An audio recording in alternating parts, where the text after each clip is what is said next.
Little indeed did the people of Europe know of this country across the water, or of the strange copper-colored people living here.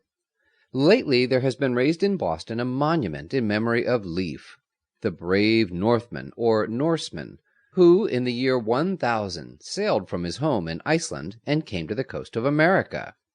The vessel in which this Norseman came was odd-looking enough. Sometimes it moved along by the aid of its sails. Sometimes each man would take an oar and so help it to move over the water. The first land these hardy Norsemen found was flat and stony near the sea, but inland high mountains could be seen from the shore. This was Newfoundland. Then on the Norsemen sailed farther south, pleased with the warmth of the sun and the green trees, the songbirds and the rich fruits. At one place, supposed to be on the shores of Massachusetts or Rhode Island, one of their company found such delicious wild grapes, and in such abundance, that Leif gave to the country the name of Vinland. So delightful was the climate and so rich the fruits that the little band built huts and planned to spend the winter in the beautiful Vinland. It was all very strange to them, the swiftly changing day and night, for in their own land they had only one long day and one long night in a year.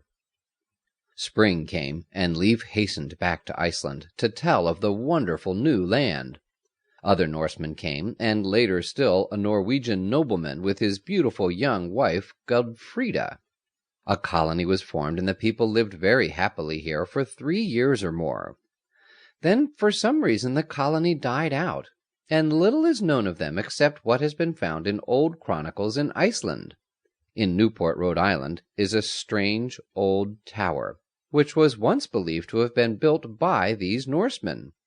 Certainly it is old enough and strange enough, but as to the true story of the Norsemen in America, I suppose we shall never know it.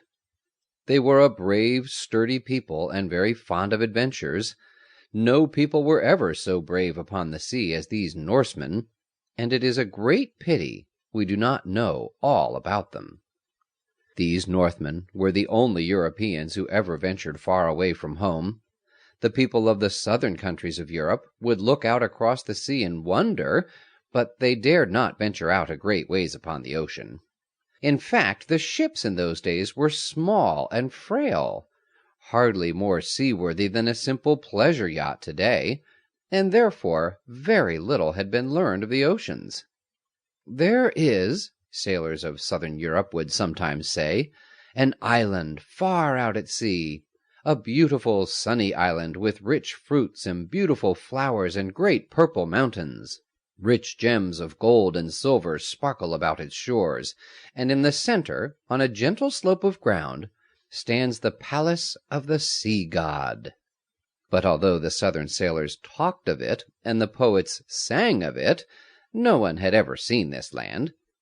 Sometimes on a clear day, standing upon the shores and looking away out to where the sky seemed to dip down and meet the earth, some imaginative person would think he saw the island, and would call to his companions, but before they could come, behold, it always disappeared.